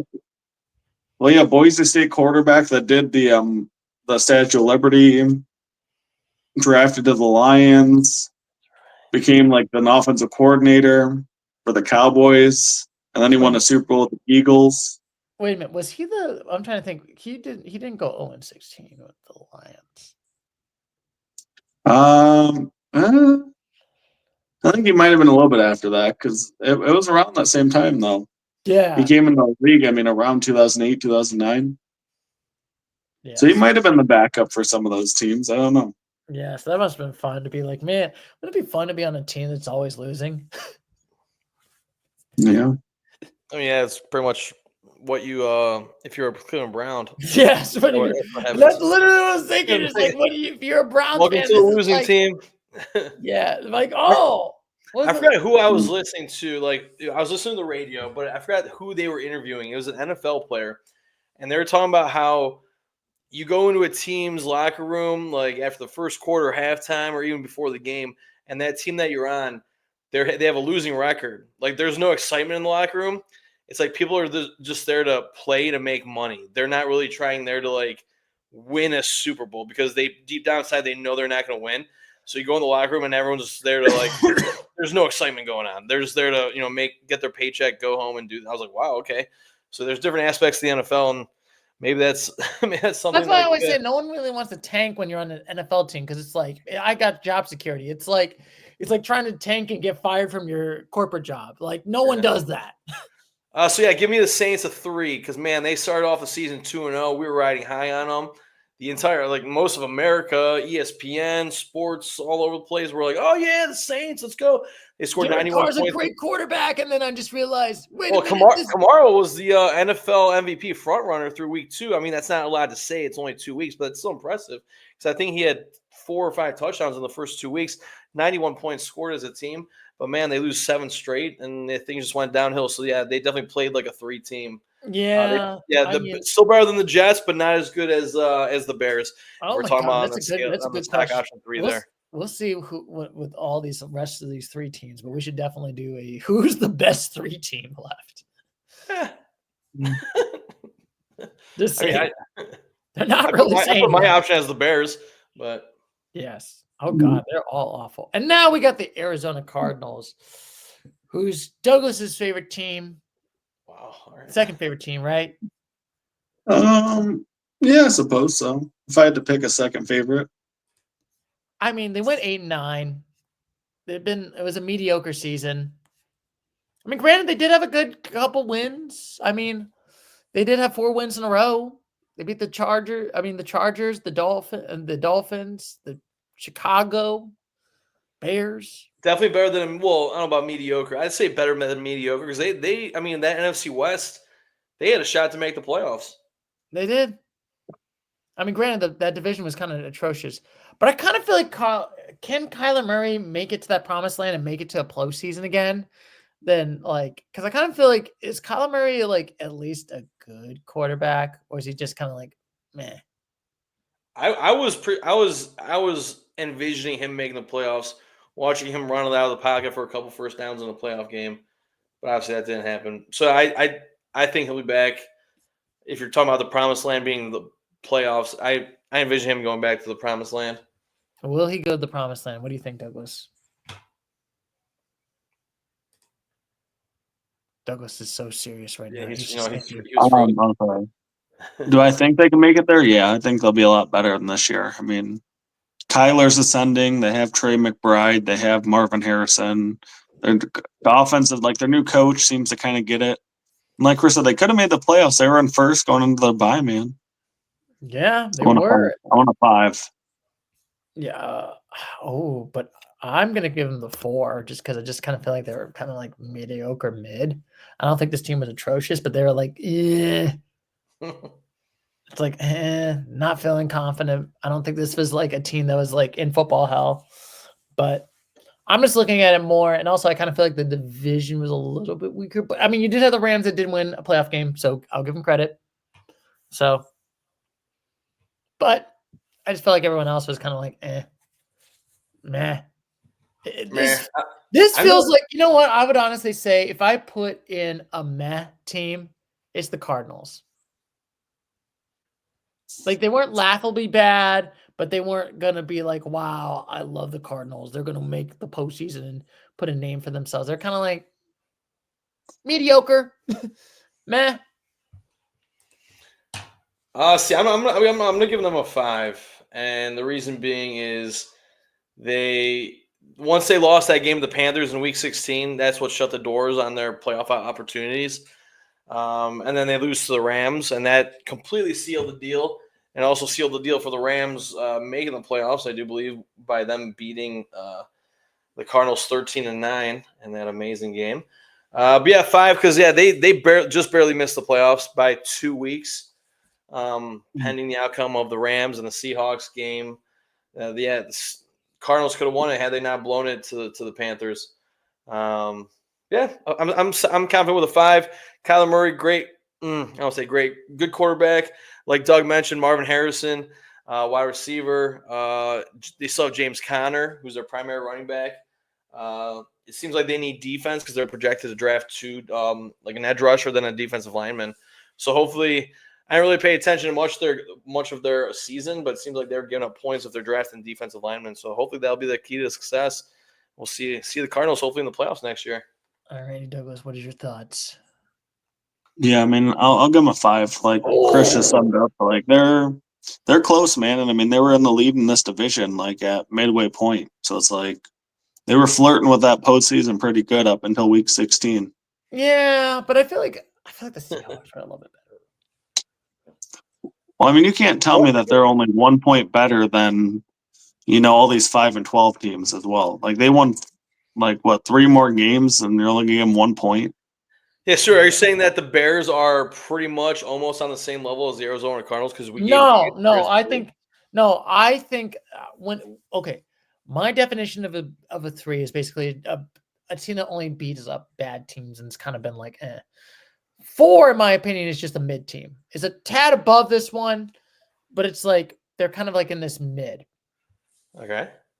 And then I feel like the 5, in my opinion, is those teams that barely miss the playoffs. They're in that football hell. Well, I mean, yeah, the Cardinals. I mean, I'm not trying to change your 4 to a 5 by any means, but yeah, I mean, weren't they just 1 game out of it? Didn't the Rams make it at 9-8? Rams made it at 10-7. But they were 10-7. But the Cardinals were 2 games behind, making the playoffs. And Week 16, that was a dagger in the nail in the coffin. I mean, they did lose to Detroit by 1. They could have that could have been a flip. Could have beat Buffalo by 6. I mean, they beat the Chargers, and the Chargers, that was week it looks like 7. Yeah, they did beat the Chargers. Yeah, and the Chargers were a pretty good team. Granted, they beat the Patriots, but they beat the 49ers twice. I mean, but also they lost to the Seahawks. They lost to the Seahawks twice. Yeah, true. So that was a different season. Yeah, that don't help. So, I mean, I feel like they're still 4, but like I said, this one I'm not going to change my mind. But like I said, I think they're okay, but I don't think they're like they're there. If that kind of makes sense. No, that makes sense for sure. Mm-hmm. And now, man, didn't we go all in this season? We won a Super Bowl. We're so great. I don't know about we. And I mean, I definitely had the Cowboys making the playoffs. I put them at a 6. We all gave them 6s. Also, the Cardinals. What did we give the Cardinals? Let me check. Where do we put the Cardinals? I totally forgot about talking about the Cardinals. So we gave the Cardinals 2. I gave them a 2, and Douglas and Christopher gave them 4s. Oh, okay, so we're pretty close. Not bad. Yes, and then the Cowboys, we all gave them 6s. So as the resident Cowboys lover, I love the boys. It's an understatement for sure. I mean, I will never turn my back on America's team. Send them to Canada, Stu. How dare you? Anyway, we went 7-10. We did beat the Brownies. We beat the Giants. We did beat New York with Dak. Then we had 5 playoff losses in a row, which cost us a lot of games. Don't get me started about the Lions game. That was awful. Yeah, we're in playoff games, too. You guys didn't sniff the playoffs, so get that lingo and Cowboys out of here. Yes, too. They were just regular season losses. Don't worry. They were, or should I rephrase, they're regular season blowouts. Because y'all got blown out for 5 straight games. 38 points to the Lions. Get blown out by San Francisco. 28 points to the Eagles. 24 points to the Texans. 30, 47, 2 points against the Lions. No, 38 points to the Lions. But no, it was 42. Yeah, it was bad. It was bad. It was bad. It was 47. But don't worry, Stu. What are you going to say? Don't worry. The USA just scored a goal, Stu, so there's some good news for the Nice, up 3-1. Let's go in the third period. But anyway, I mean, this has been a pretty atrocious season. You know, I just got to say this. Okay, we're going to go into my ranty rant of why I'm so frustrated and angry at the Cowboys right now. Jerry Jones is the reason why we did not make the postseason this season. We did nothing. I don't know. Owners don't play in games. The players do. But owners basically make decisions. And you know who owns this team. It ain't the general. It ain't Mike McCarthy. Is it the Eagles? Well, that's right. Eagles own the entire NFL right now. How dare all of you? How dare all of you? How dare you all? Well, good news, Stu. You keep ranting. USA keeps scoring 4-1. 11 seconds. They scored twice in 26 seconds. Boom. But I will. Okay, back to what I was saying about why my Cowboys has just been atrocious. It's the ownership. Basically, Jerry saying we're going all in and literally doing nothing during the regular season. Literally, like, paying Dak way too much, paying CeeDee Lamb way too much. Literally, we could have had Derrick Henry. Derrick Henry wanted to be a Cowboy. He lives in the Dallas area still. Yes. But Jerry's like, he's too expensive. You know, I'm sorry, but my Cowboys, I just want to let you know it's too expensive right now. Was that his main reason? Yes. Okay. I know who's somebody that paid a running back. The Eagles did, and they won a Super Bowl. That was pretty nice. Doesn't that feel good for you? I mean, yeah, it feels good. For me or from Philadelphia? For your trollings, gentlemen. I'm having a good time, Stu. I'm sorry. I'm really enjoying this. How dare you? I just gotta say, how dare you? Doesn't it make you feel good when I look at the camera right there, just knowing that I'm just like triggered the whole time? Absolutely.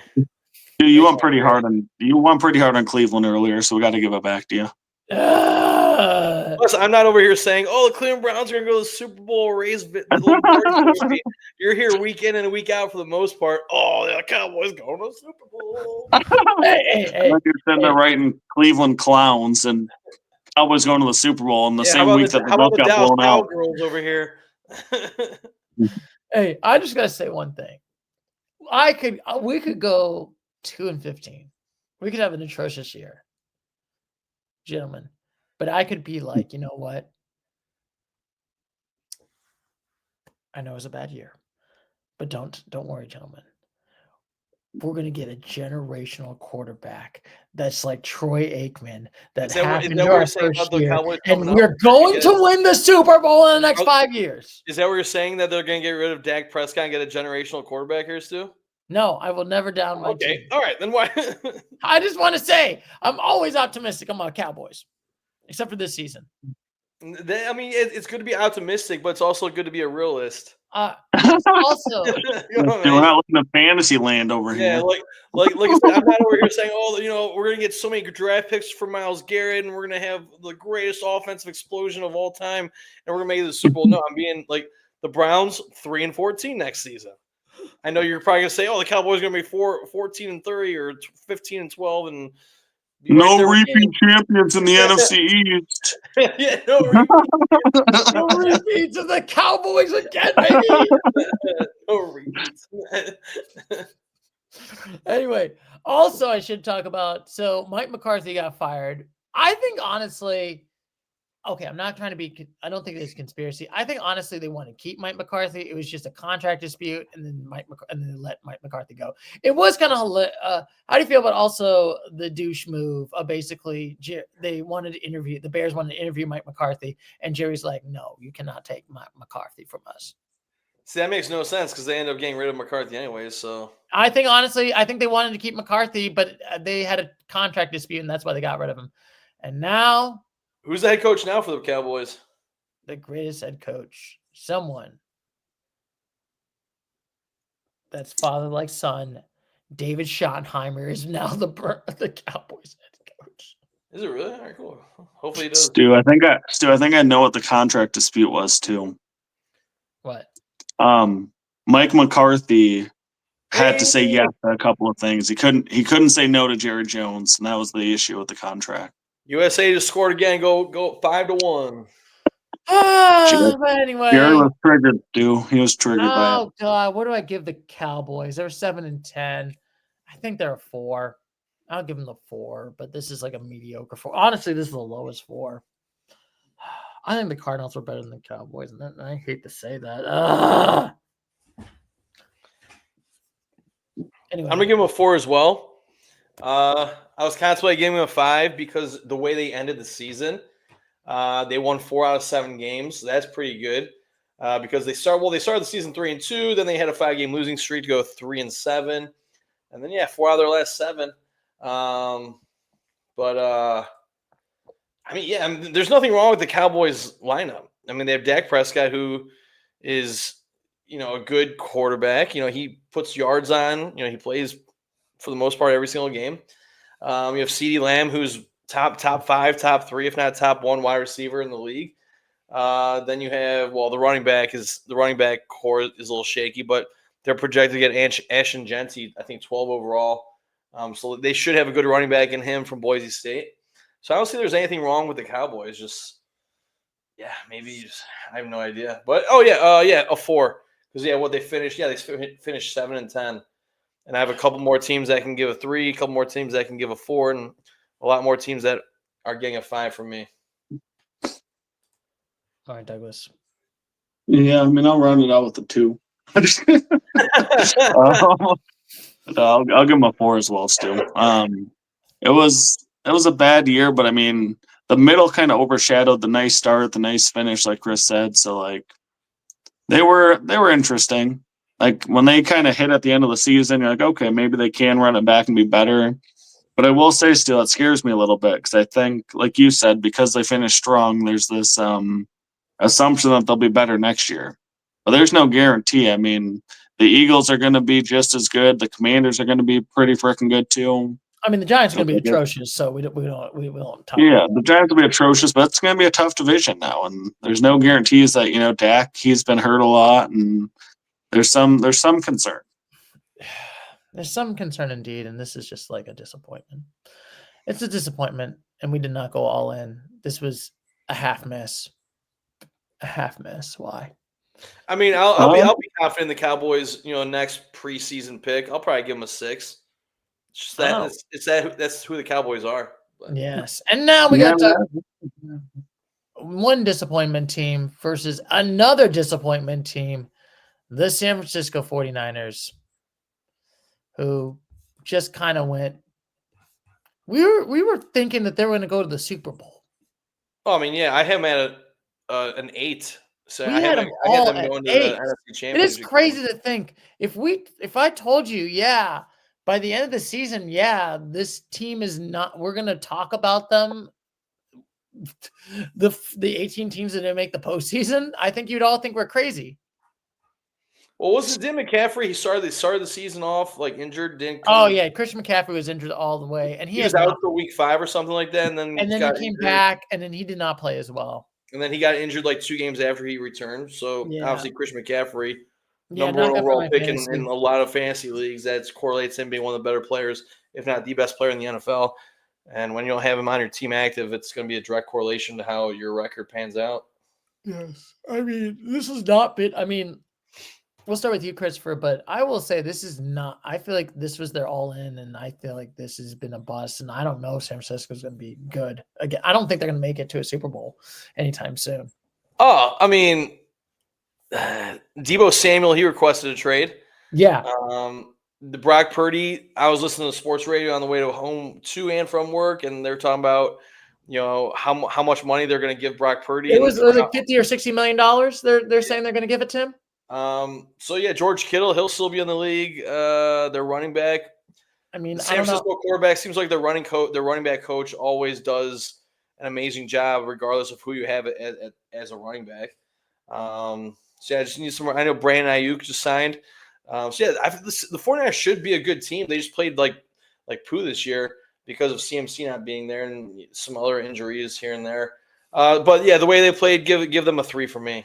Oh wow! I mean, next year I expect them to be a 6 caliber type team for sure. Wow, you lower that down. Damn, that was a surprise. I mean, they finished 6-11, and we gave the Bears, the Saints, the Panthers, and the Jets a 3. So wait, no, give them a 4. My bad, because we gave the Jets, Panthers, Saints, and Bears a 4, right? No, we gave the Jets a 3. Okay. We gave the Bears a 3. And then we gave the Saints a 3. All right, yeah, keep me at a 3 then. All right, we're going down. I think the Saints were actually a 4. I gave them a I mean, it was just like 2 or 3 slides ago. You could probably go back and check it. Yeah, I could probably go back and check, but well, whatever we gave the Saints and the Bears, give me the same thing for the 49ers. Yes, I know the Bears, we gave them a 3. So, all right, Douglas, what's your thoughts about the 49ers? I mean, I kind of feel like their window might be closing personally. I agree. I'm more on the Doug side. I don't think they're going to make this. I don't think this core is going to make the Super Bowl. Like, I think CMC is kind of unfortunately past his prime. I mean, he's wonderful, but there's just that age early with running backs where they just, I mean, Todd Gurley, top of the game, and then 2 years later, like, out of the league. Like, I'm not saying McCaffrey won't be, like, a really nice player, but, like, I don't think he's going to be the best running back in the league anymore. I don't think he's even going to be top 5. I mean, you got a lot of younger guys coming up. You got, Saquon, who's still probably going to be top of his game. Like, there's definitely a lot of really nice players that would probably take above him for next year. And, like, Ayuk is coming back from an injury, and then you have Deebo Samuel out the door. It's like a lot of your core skill players are kind of not going to be the same or not there. Like, they're not going to have this luxury of having a rookie quarterback deal anymore here real soon. And that's going to eat up a ton of their cap space to start signing these guys too. And so it's kind of like, so they're not going to have cap space paying guys, but then the roster's going to also be turning over too. That being said, I'll give them a 4 for this year. I think there's still a lot of good pieces. I don't know. I'm feeling more 4 than 3. Yeah, I feel like I'm more leaning toward the Doug side than the Christopher side. I think they're going to be kind of more of a 4, but I do kind of agree. I think their Super Bowl chances is pretty much closed. Like I said, this was their boom or bust. This has been a bust. Well, yeah, it's hard. It's easy to see a lot of teams making the playoffs over them next year. Yeah, you can make a case for like a lot of teams, the Rams, the Cardinals, the Seahawks within their own division. It's like, yeah, I could honestly see the Dallas make it before the 49ers. Remember when you're talking about Super Bowl chances. But do you think the 49ers, what about their playoff chances? Are those out Oh, there? I think they're low. I think they're low. I think honestly, wow. Seattle will make the playoffs before San Francisco. Oh, wow. Nice. Yes. I mean, I think the troops. I mean, you have the Lions, Vikings, Packers all still looking decent. You have the Panthers possibly on the up and up. You know, there's some other teams that are on the up and up. Who knows what the Bears are going to do? The Commanders are coming back strong. We don't know how the Cowboys are going to be next season. Yeah, I mean sure. Wow. Not How even the dare you, division. Douglas? I How was going to dare say you? the Cowboys in there somehow. Yeah, the Cowboys are probably the third best team in their division still. So it's like, I agree with that.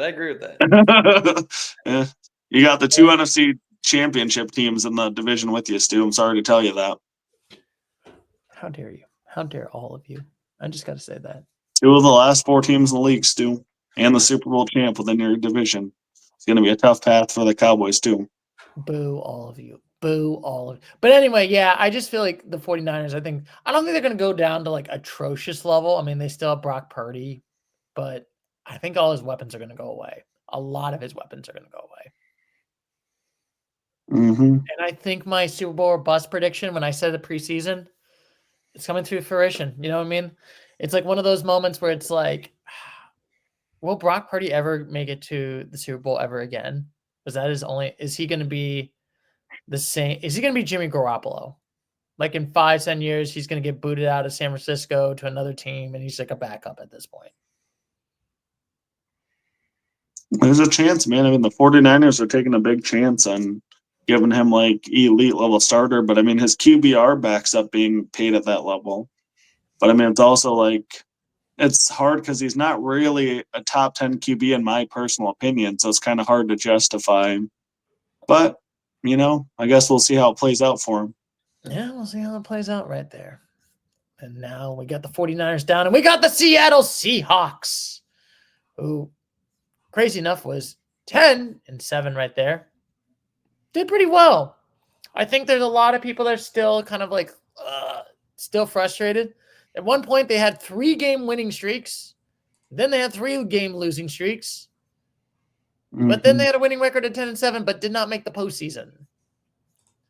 So we'll start with you, Douglas. What is your thoughts about Seattle? Oh, man. Really interesting season. And me and one of my buddies on the ski trip had a good discussion about Geno Smith. And like we had a disagreement. He viewed Geno Smith as like being at like a similar level to a Jalen Hurts. And I was like, okay, like they have a lot of confidence in Mr. Geno. There's still some pieces here. I like their coach. I like what they're doing. I mean, they're the most solid 5. I mean, they're 10-7. Like if that's not a 5, then there shouldn't be a 5 on this list. I agree. Actually, I was going to give him the 5 also. I feel like there's a lot of teams. It's a lot of people that are like, you know, Geno Smith's like a boss. Maybe get rid of. But I feel like he just needs more weapons. That's his problem. You think so? I don't know. Because, I mean, he does have DK and Lockett and Smith and Jigba. And he has Kenneth Walker, Zach Charbonnet when Walker's out. But they still can't get to that promised land of like that. I mean, it doesn't. And that's why, and that's what I'm saying. It's like I don't know if you can. For me, it's hard to kind of justify because he's had solid playmakers and a lot of good stuff going on around him, but they kind of always seem to be just missing the playoffs. I mean, like that's also the hard part because it's like we had him at one point making the postseason, and they just kind of like, I mean, they had 4 games in a row. They beat the Cardinals. They beat the Arizona. They beat the Jets. They beat the Cardinals. Did they beat the Cardinals twice? Yeah, I think they did. That's what doomed the Cardinals. Yeah.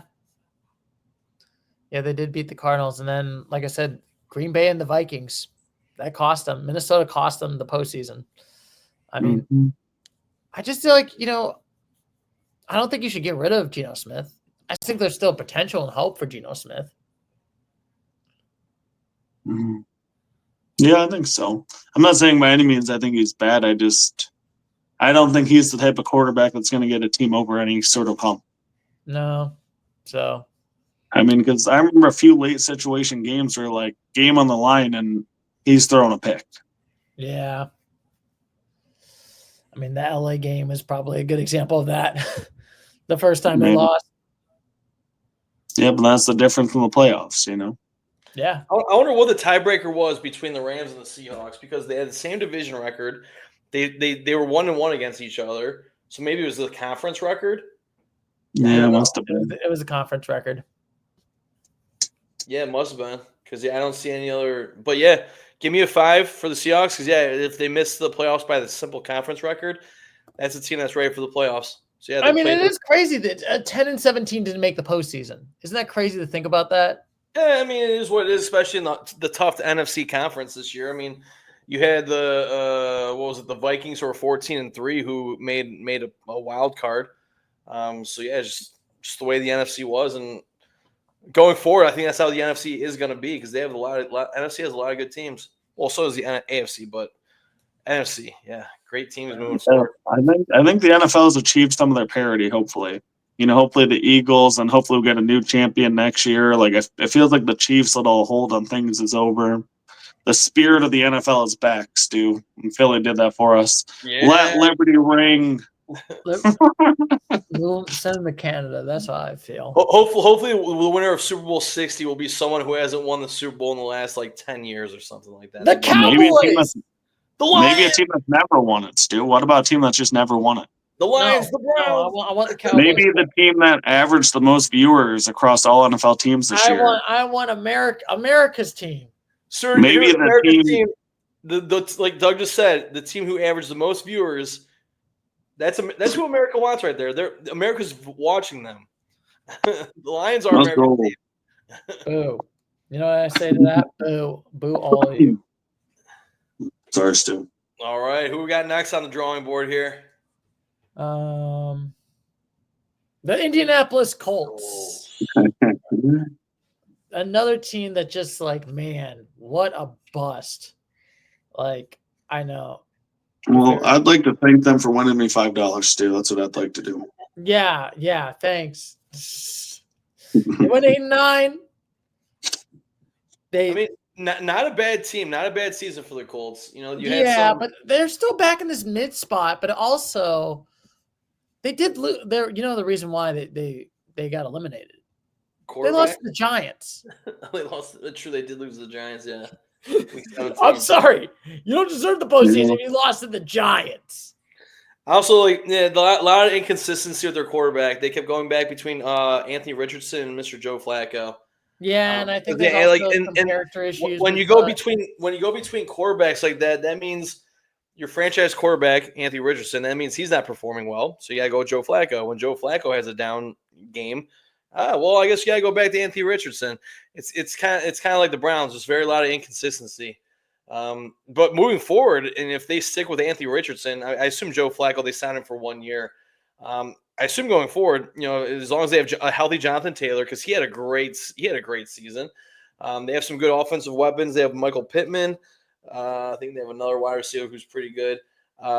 Colts, they played like a 5. They just barely missed the playoffs. And yeah, like you said, Sue, to your favorite team, the New York Giants. Yeah. All right, Douglas, what do you think? Oh, man, they're a tough one for me. I'm going to be a little bit of a hater, and I'm going to put them at 4. Oh, there's never felt like a team that was actually close to me, and I never understood the confidence in them. I was kind of always hesitant on them.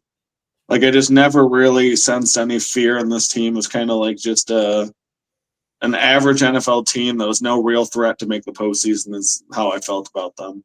I'm actually going to lean more towards the Douglas because I just feel like this team. I mean, you lost to the Giants at one point. You have no excuse to lose to when the playoffs are on the line. Plus, they lost to the Jaguars too. Yes, early in the season, but like you said, but on the lines of what you're saying, so you can't lose to the Giants when with a team that's already their season was done and it was a backup quarterback, and you lost to them by 12. You gave up 45 points. Exactly. I remember when they were about to play the Lions, the Pat McAfee show was talking about it, and they're like, dude, there is no chance that the Colts beat the Lions. And they were right. They knew that the Colts just had absolutely, literally no chance to win that game.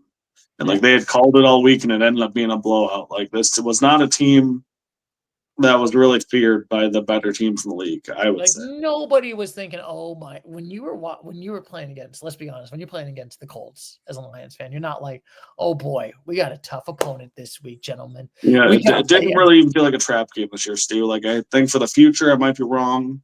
Jonathan Taylor's great. Maybe Anthony Richardson can kind of develop that leadership style and like get a little more accurate with the ball there. And I would like to see the Colts good again. It'd be fun, but this year they weren't. USA. Let's go. They just Colts. scored again. Matthew Kachuk. The Colts, unfortunately, had some empty chambers. Also, I totally forgot. We gave the Colts. I gave him a 4. Douglas gave him a 4. Christopher gave him a 6. Yeah, I gave him a 6, but I put too many people down for 6, so they were the team that I had not making the playoffs, even though I have them at a 6. All right, so I guess you're sort of right, even though you're wrong. Just saying. And now we got the Atlanta Falcons right over here, who falcon their way to not making a postseason. And honestly, this team was atrocious. Like, I mean, they did have a laughing stock when they did beat the Eagles in week 2. And they did beat Tampa Bay twice. They did beat Yeah, I mean, they were in the playoff convo till week 18, pretty late there. Yeah, but this team was also in a weak division, to be honest with you. Well, yeah. I mean, that NFC South is not good. Yeah, the North and the South kind of look crummy. I'm just saying. What? The North? Not the North. I meant both the NFC and AFC South, I meant to say. No. I was like, whoa. That makes a little bit more sense. Yeah, I was just like the NFC North was a historically good division. Yeah, right. I didn't mean that one. Above 500. Yeah, they're not good. Not good. Yeah. My God. Yeah. None of them won a playoff game. Oh, atrocious. No, I'm just kidding. But anyway, I guess I'll go first right there and talk about how do I feel about the Atlanta Falcons. First of all, getting Kirk Cousins was a disaster for the season. They could have gotten more weapons. They overpaid Kirk Cousins. I'm not wrong. Well, he's a free agent, right? Yeah, he's gone now. Yeah. I know that I don't think they've officially released him, though. They're going to. they're going to. But I know that there's some people that are like, in hindsight, oh, that was a great idea to get Michael Penix. Wow, great idea. I mean, yeah, it would have been a great idea if they didn't sign Kirk Cousins. Yeah, it would have been a great idea. Yeah, that's what I was thinking. It's like, if they would have had that $150 million contract for that 3 years, you know what that could have done? Got more weapons. Mm-hmm. It's not like this. It's not like this NFC South teams. This division is good. Well, yeah, and it's unfortunate because I think it's going to cost them a lot of dead money. Yeah, I think honestly, I'm going to give them the 4. This team is not that. This team was like, what was their highlight of a win? They beat the Eagles. In week 2, and that was the Eagles were struggling. Well, it's still a highlight. Yeah, win They beat the Super Bowl champs, too. All right, Something the Cowboys didn't do. Honestly, I think highlight wins. Like they beat the division rival, the Buccaneers, twice. Highlight win the Cowboys 27-21. Yeah, I mean, I can't not give them a 5 personally because they were in the playoff picture until literally the second half. But I will say, wouldn't they have? Hey, they would have had a winning record. They were right there, Stu. Okay, you can say what you want to say. Okay, but I will say it. If the division was atrocious, would you give them a 5 if Atlanta was on the NFC North or the NFC East or the NFC West? Would they be a 5? If they miss the playoffs by 5 minutes, then yeah. Okay, but I mean with their record. Probably, yeah. I mean, if you beat the Eagles, you beat the Buccaneers twice. Like the Buccaneers, I mean, they beat the Lions. They had a lot of good wins. They made the playoffs. The Eagles won the Super Bowl. I don't know. I like the Falcons. They want to sign Kirk Cousins, obviously, it'd be better. I mean, are they better? Are the Falcons better than the Cardinals? Well, that'd be a good game. It'd be a really nice game. But who's better, Cardinals or Falcons? Because, like I said, you gave the Cardinals a 4. Yeah, I mean, I honestly, I don't know. It depends on what team shows up for either. Mm-hmm. So, like, if it's the Falcons team that beat the Eagles, then the Falcons are better. But if it's the Cardinals team that they obliterated a couple of teams, then it's any given Sunday. I think it's a coin flip. All right, but you're gonna good give thing them the Falcons play the Cardinals next season. Ooh. Yeah, but I'm sticking with a 5 though. To miss the playoffs by that little, I can't justify a 4. Yeah, I'm right. I'm right there on target with Doug Stu. Five. We always say a 5 is a team that just barely misses the playoffs. But I always say it depends if the division is washed. Then I'm going to lower their score. If that kind of makes sense. I gotcha. But I don't want it where it's like we gave this team a 5 and they were 7-10. It's like I don't think I'll give a team that's 7-10 a 5.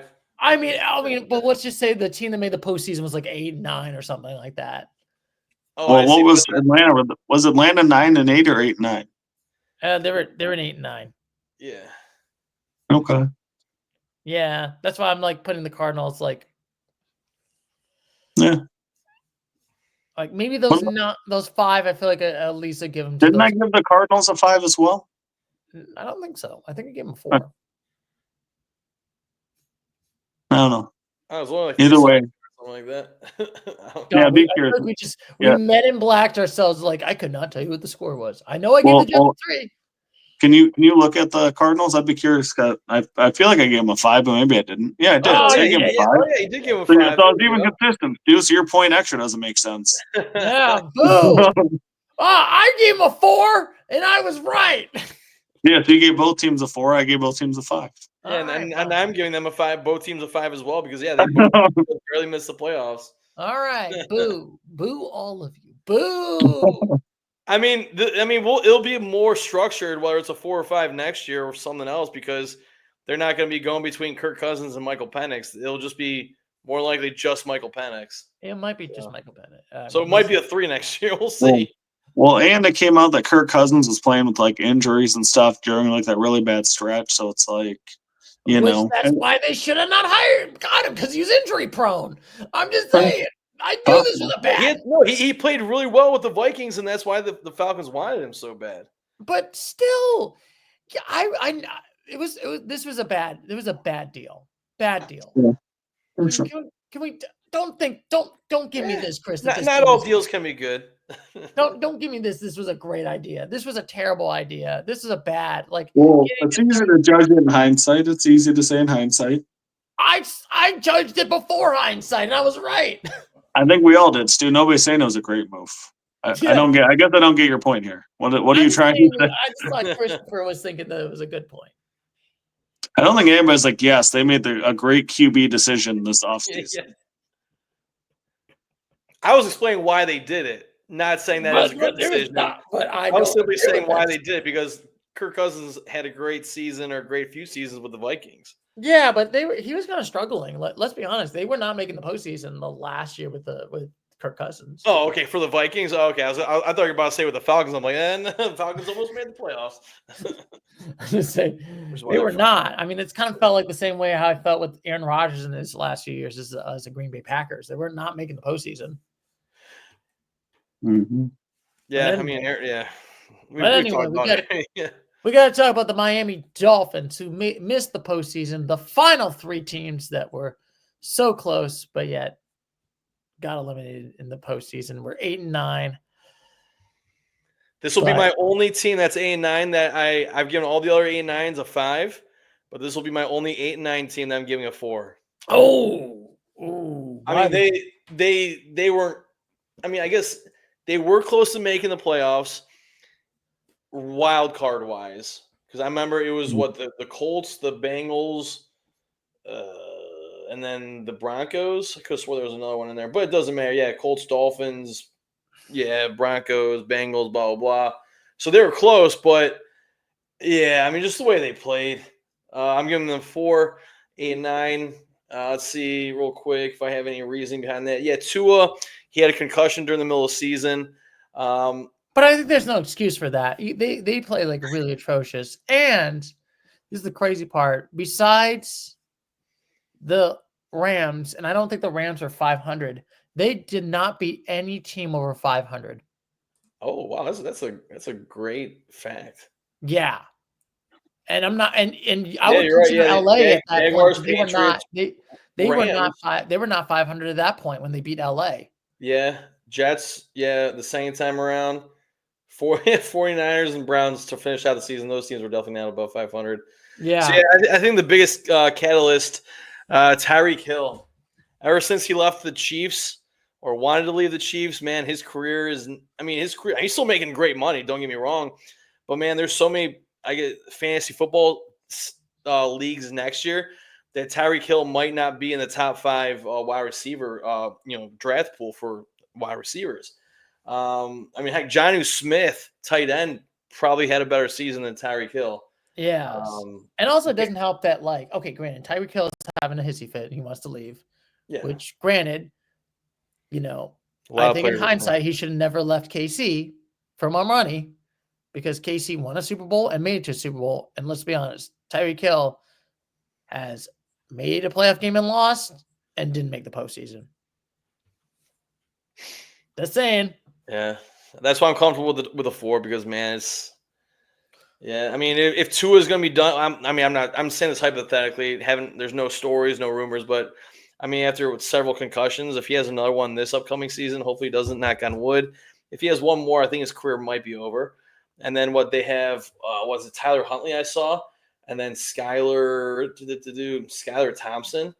And those guys are, quarterbacks within themselves. I'm not saying they're good. I'm not saying they're bad. But I'd be leaning more towards the bad side of things for those quarterbacks. So, yeah, it's not looking good for the forecast for the Miami Dolphins, unfortunately. Mm-hmm. Yeah. Is it Mike McDaniels? Yeah. I agree with your points, Chris. I think a 4.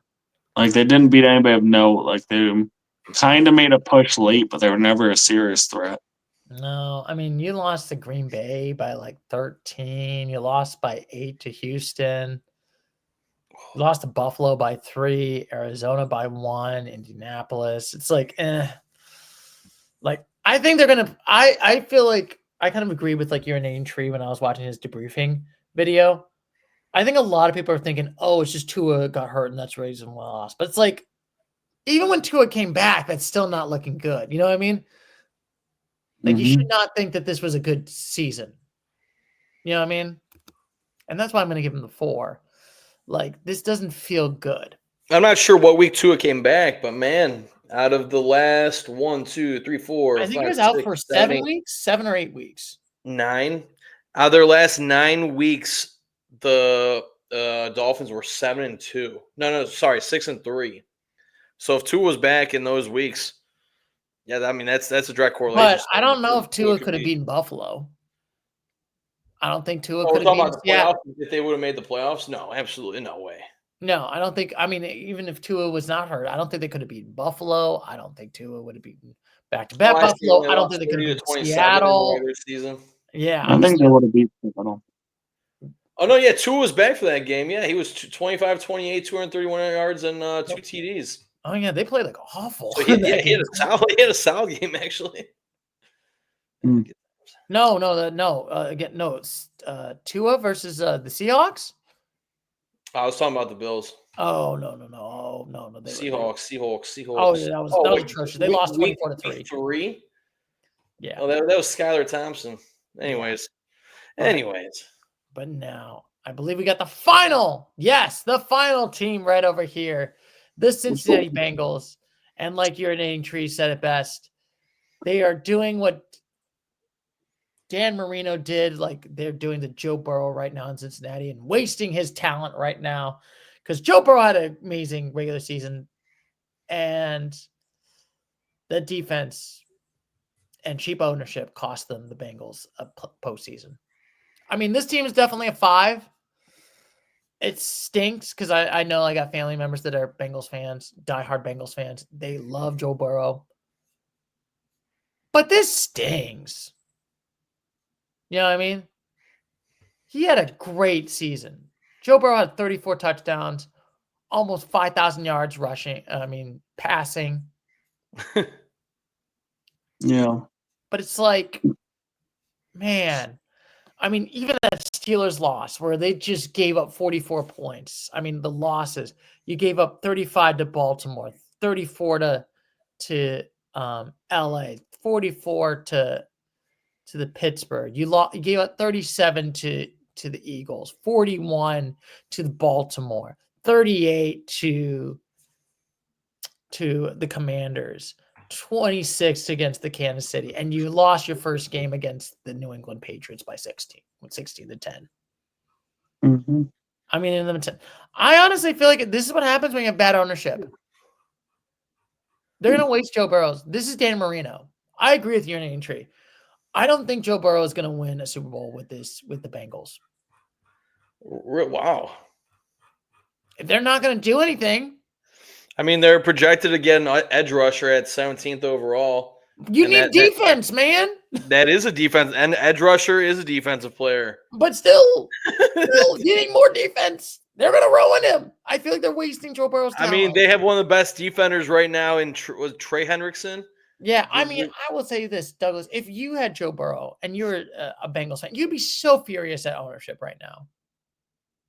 I mean, I don't know. Still, I had Matthew Stafford in his prime putting up similar numbers and not making the playoffs. I get it. Teams,